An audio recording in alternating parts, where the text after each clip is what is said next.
Good morning, all of you. I hope you all are safe and watching the videos regularly and doing the work on time. I hope that you have no doubt, and if you have any doubt, you can contact me. Now, today we will start our topic, but before that, I'll just recapitulate what we have learned in the previous video, that is undernutrition. When undernutrition means a child is suffering due to the intake of low nutrition, means आप nutrition ले रहे हैं but कम ले रहे हैं, that is your undernutrition. But I'll stop the topic at malnutrition. I told you that we will start our topic from malnutrition. So what is a malnutrition? Malnutrition क्या होता है आपका? A condition in which people become weak and sick due to the lack of one or more nutrients in their diet is termed as malnutrition. ऐसी condition बच्चा जिसमें या एक person जिसमें वीक हो जाए, बीमार हो जाए, क्यों? क्योंकि उसमें लैक इज कमी, लैक इज अब ठीक है, क्योंकि उसमें न्यूट्रिएंट्स की कमी है, मीन्स एक्सेस में कमी है, दैट्स वाई हम यहाँ पे माल न्यूट्रिशन वर्ड कंसिडर करते हैं. क्लियर? अब रीज़न क्या है माल न्यूट्रिशन के लिए? कि आप ध्यान नहीं दे रहे, या आप एजुकेटेड नहीं, आपको पता नहीं आपकी डाइट में कौन से न्यूट्रिएंट्स होने चाहिए. अब दोनों के सिम्टम्स कुछ तो आएंगे. आपकी बॉडी में किसी न्यूट्रिएंट की कमी है तो ऑब्वियसली कोई ना कोई सिम्टम तो बॉडी शो करेगी. The very first symptom is आपका रिटार्डेड ग्रोथ है, मीन्स आपकी ग्रोथ कम है. लाइक आपका एक नॉर्मल एज होती है, उस एज में आपकी इतनी ग्रोथ होनी चाहिए बट आपकी वो ग्रोथ नहीं है, तो that growth is known as retarded growth. Next, mental and physical disabilities in people of all age groups. अब अगर किसी भी कंडीशन में किसी भी एज ग्रुप में होता है तो वहाँ पे मेंटल एंड फिजिकल डिसेबिलिटीज़ आती है. मेंटल कि आपका ब्रेन थोड़ा कम फंक्शन करता है, एंड फिजिकल कि आपकी बॉडी हैंड्स मूवमेंट थोड़े कम करती है, लेग्स मूवमेंट थोड़े कम करती है. Clear? Next, the growing children are affected very badly by undernutrition and malnutrition. जो बच्चे ग्रोइंग एज में होते हैं, like we can say that जो बच्चे 5 से लेके 3 ईयर्स से लेके 7-11-12 ईयर्स की एज में होते हैं, अगर उनमें अंडर न्यूट्रिशन और माल न्यूट्रिशन की कमी होती है देन उस केस में बहुत ज़्यादा इफेक्ट पड़ता है बच्चों के ऊपर. फॉर एग्ज़ाम्पल, अब अगर एक बच्चे के अंदर कार्बोहाइड्रेट और प्रोटीन की कमी बहुत ज़्यादा है, सो उसे एक डिजीज़ हो जाएगी, that is protein energy mall nutrition. क्यों प्रोटीन एनर्जी? बिकॉज प्रोटीन से आपकी बॉडी क्या करती है, अपने टिश्यूज़ को रिपेयर करती है, जो चोट लग गई है उसको रिपेयर करती है, सेल्स को. एंड कार्बोहाइड्रेट क्या करता है, आपको एनर्जी प्रोवाइड करता है.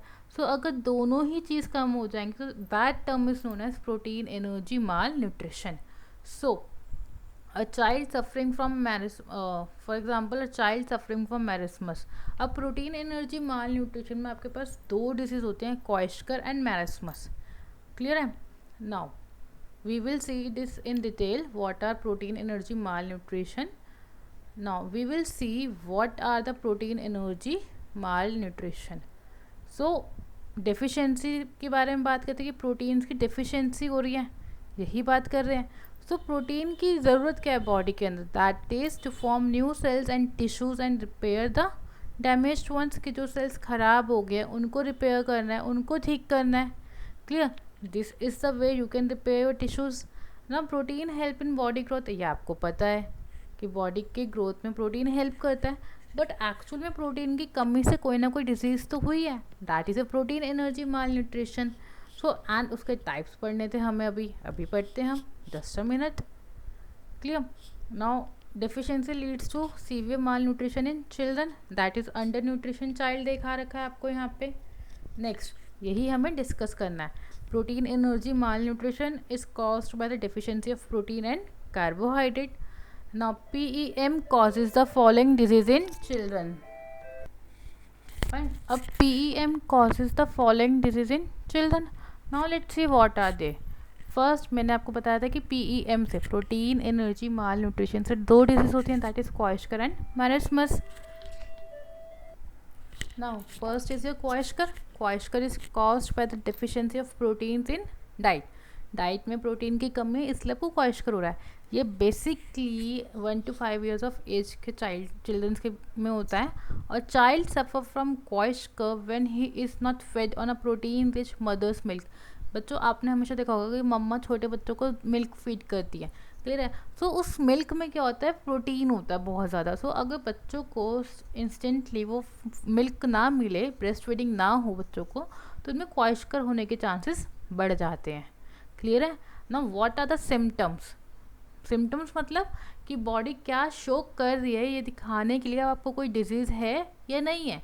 मैं जनरल बोलती हूँ, what do you mean by symptoms. अगर मैं बोलूँ आपको कोल्ड है, तो कोल्ड में क्या होगा, आपकी बॉडी क्या शो करेगी, आपको या तो फीवर होगा, या आपकी नोज़ रन करेगी, रनिंग नोज़ हो जाएगी, मतलब उसमें से म्यूकस निकलेगा, या आपको ब्रीथिंग नहीं हो पाएगी properly. So these are the symptoms that your body shows. Clear है। तो सेम चीज़ क्वाइशकर में कौन कौन से सिम्टम्स आते हैं। First, irritable with pathetic facial look, means आपका फेस का लुक बहुत बेकार हो जाता है एंड वो येलोइश कन्वर्ट हो जाता है। स्किन के ऊपर क्रैक्स आ जाते हैं एंड वो स्केली स्केली, मतलब देखा है ना अपने विंटर्स में किसी की स्किन बर्न खराब हो जाती है, फटने लग जाती है, ऐसे स्किन के ऊपर स्केली नेचर आ जाते हैं। Now swollen abdomen and weak legs. Swollen abdomen means कि स्टमक के अंदर बेसिकली वाटर कंटेंट बढ़ जाता है, तो वो सूजा सूजा दिखता है, मोटा मोटा दिखता है, एंड लेग्स बहुत वीक हो जाते हैं। अब आपके हेयर्स जनरली ब्लैक या ब्राउनिश होते हैं, बट क्वाइशका के अंदर आपके हेयर्स रेडिश हो जाते हैं। क्लियर है।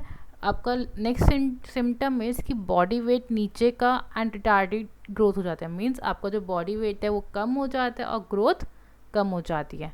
Kwashiorkor can be cured by giving protein rich food to the patient. So अगर अब आपको ठीक करना है तो आपको क्वाइशकर के आपको प्रोटीन रिच फूड खाना चाहिए। दैट्स वाई आपको हमेशा कहा जाता है आपको एक बैलेंस डाइट लेनी चाहिए। क्लियर है। Now next is marasmus. What is a marasmus? Marasmus is caused by the deficiency of proteins and carbohydrate.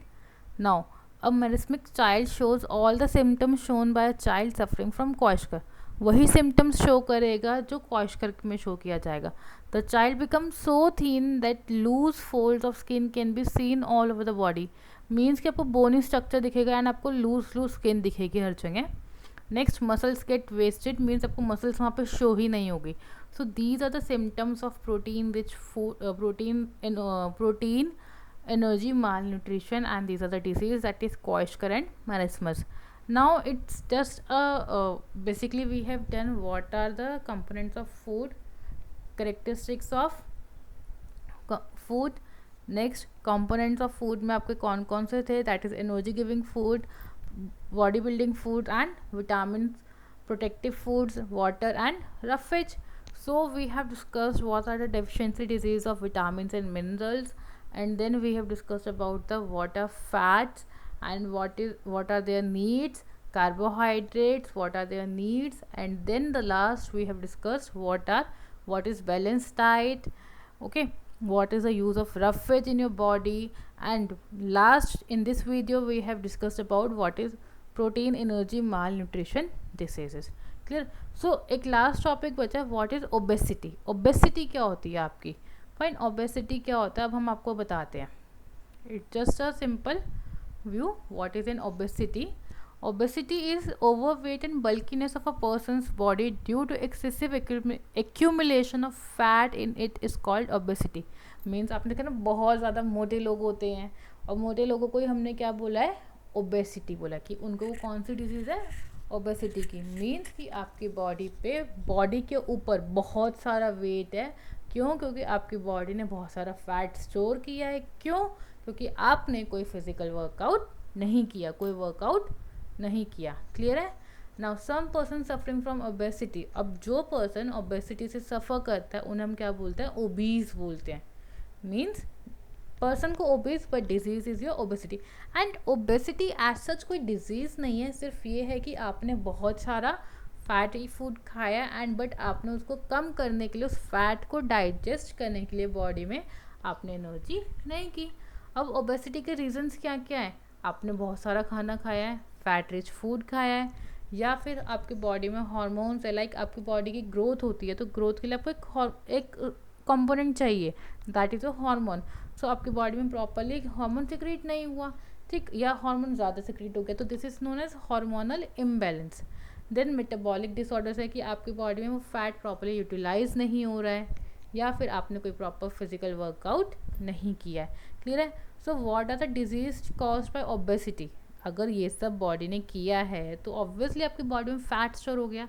अब एक्सेस ऑफ फैट जब स्टोर होता है आपकी बॉडी में, तो आपकी बॉडी कुछ ना कुछ डिजीज़ शो करती है। And the major part is कि आपके लिए डिजीज़ सबसे कॉमन होती है, that is increase cholesterol in their blood. Means कि आपके बॉडी के अंदर एक स्मॉल स्मॉल पाइप्स रन करते हैं, जिन्हें हम आर्टरीज और वेन्स बोलते हैं, ठीक है। इन स्मॉल स्मॉल पाइप्स के अंदर क्या होता है, आपका फैट जाके स्टोर हो गया। एंड जब ये फैट आपके स्मॉल स्मॉल पाइप्स में स्टोर हो जाएगा, चिपक जाएगा, तो उसे हमने कोलेस्ट्रॉल टर्म दे दिया, जिससे आपका ब्लड इन पाइप्स के अंदर प्रॉपर्ली फ्लो नहीं कर पाएगा। अब जब ब्लड फ्लो नहीं करेगा तो आपके हार्ट तक ब्लड नहीं पहुंचेगा, और ब्लड नहीं पहुंचेगा तो आपको अटैक आ सकता है। तो इसलिए आपको हमेशा कहा जाता है कि आपको फैटी फूड थोड़ा कम खाना चाहिए, जंक फूड थोड़ा कम खाओ, ठीक है। एंड अब तो लॉकडाउन था तो आपने वैसे ही घर पे बनवाया होगा, तो वैसे ही हेल्दी होता है, बट थोड़ा सा फिजिकल वर्कआउट करना ज़रूरी है, ताकि आपकी इन स्मॉल स्मॉल पाइप्स जो आर्टरीज और वेन्स है, इनके अंदर कुछ भी स्टिक ना करे। क्लियर है।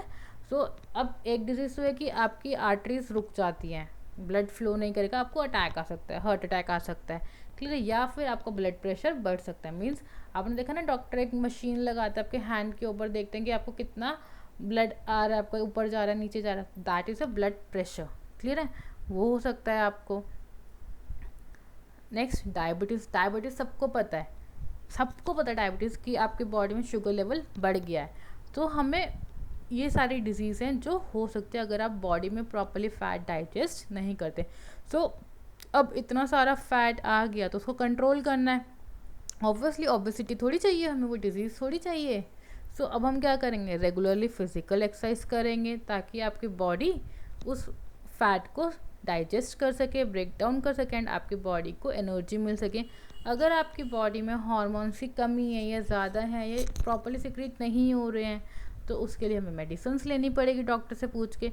और सबसे इम्पॉर्टेंट बात, हाई फैट फूड नहीं खाना, कार्बोहाइड्रेट फूड सबसे ज़्यादा नहीं खाना।